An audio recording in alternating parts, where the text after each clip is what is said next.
The Prime Minister. Honourable Anne Tolley. Mr Speaker, what a fantastic start to the year this national John Key-led government has had. What a fantastic start. And as much as the opposition might want to scrape the bottom of the barrel, throw accusations and mud around this House, this government is delivering for New Zealanders, and what's more, New Zealanders know it. So the last two public polls that we've had in the last week, what have we seen? 49% support for National and TV1 and 45% in Fairfax. Actually, it's round about the election result at the end of 2011. And in fact, that shows that New Zealanders think that no matter how much the Labour opposition and their colleagues, the Greens, might like to come to this House and be nasty and throw accusations around that have no substance, in fact, the people of New Zealand actually don't give a toss what they say, whether inside the House or not. They can see that this government is getting on with doing things that actually matter to everyday New Zealanders. So that we had the Prime Minister's announcement at the beginning of the year of the increase in the reorganisation around apprenticeships, and that went down well out in provincial New Zealand, I can tell you. Then the Prime Minister came to this House and made his annual statement, and that was well received. That showed New Zealanders that the National Party, the National-led government has a strong plan, that we're focused on our 4 priorities, and that we know that it's slow and steady as she goes. No rinky-dinky silver bullets are going to make this economy suddenly start up, and printing money is not a good idea.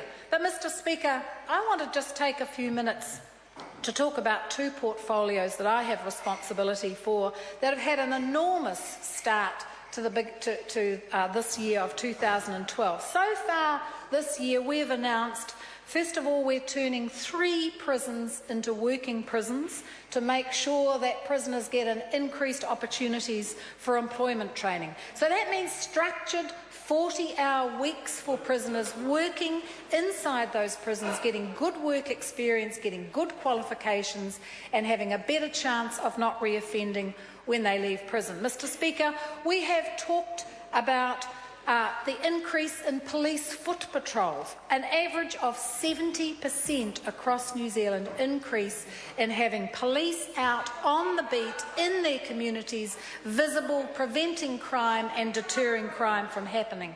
And the Prime Minister and I launched last week the delivery of expert technology to our police that they should have had years ago. You have to wonder what the Labour Party did with all those surpluses that they had, that they didn't equip our modern police with modern technology. But this government is supporting them with the rollout, and that rollout of technology will mean an extra 500,000 frontline policing hours every year available for prevention, for crime prevention. Mr Speaker, last week I opened in Christchurch the new police station that is a first in this country, where we've seen police and corrections working together in the same building. And that was an enormous and significant event, not just for Christchurch, but for the justice sector, where corrections and police working together, talking together, making sure that they work together to keep our communities safe. So, Mr Speaker, a fantastic start to the year for National's law and order. But actually, that's what this government has been delivering. We have seen a clampdown, and there's legislation before this House at the moment. We're clamping down on the criminal activity of gangs. We are taking seriously the criminal activity of organised crime, both in this country and across internationally. The Prime Minister himself has led the efforts to clamp down on the production and sale of methamphetamine, that terrible, terrible drug that does such damage to our children.